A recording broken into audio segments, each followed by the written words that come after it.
Pourquoi Donnarumma n'est pas sorti sur le but de Dortmund? Les Parisiens ont perdu cette demi-finale retour sur un excellent corner de Julian Brandt, repris victorieusement par la tête de Mats Hummels dans les 5,50 m parisiens, zone où on a l'habitude de dire que les gardiens doivent intervenir. Tout d'abord, pour pouvoir sortir, Donnarumma ne devait pas aller au deuxième poteau devant Mats Hummels. En effet, il devait intervenir au centre, au-dessus de Beraldo et Marquinhos en utilisant son envergure.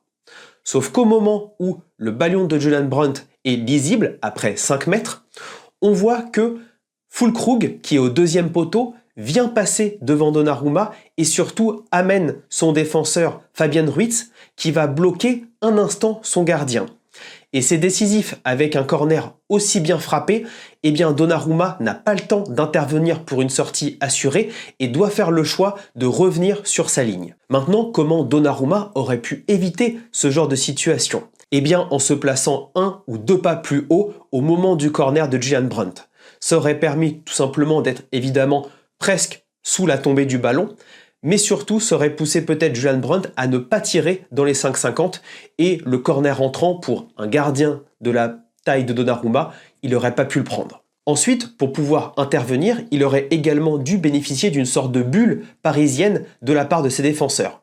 Et là, c'est le problème de l'organisation parisienne, c'est Dan Perez qui en parle dans l'équipe, c'est qu'il y a 3 voire 4 joueurs en zone au premier poteau. Donc il y a beaucoup de densité au premier poteau et il y a beaucoup moins de joueurs au deuxième poteau, zone vers laquelle les joueurs de Dortmund pris en individuel se sont dirigés et donc ils ont pu arriver à pleine balle sur cette zone avec aucun joueur pour gêner leur course et avec des joueurs qui rendent 5 cm aux Parisiens, et bien malheureusement c'est fatal, Hummels gagne son duel face à Beraldo. En conclusion, ce but pour moi est avant tout une faillite collective parisienne.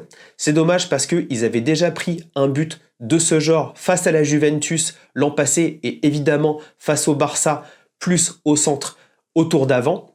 Et donc va falloir également pour Donnarumma reprendre confiance sur ce genre de situation parce qu'il ne doit pas se faire avoir avec ce genre de détails. Dites-moi ce que vous en pensez en commentaire, c'est super intéressant d'analyser ce genre de phase arrêtée.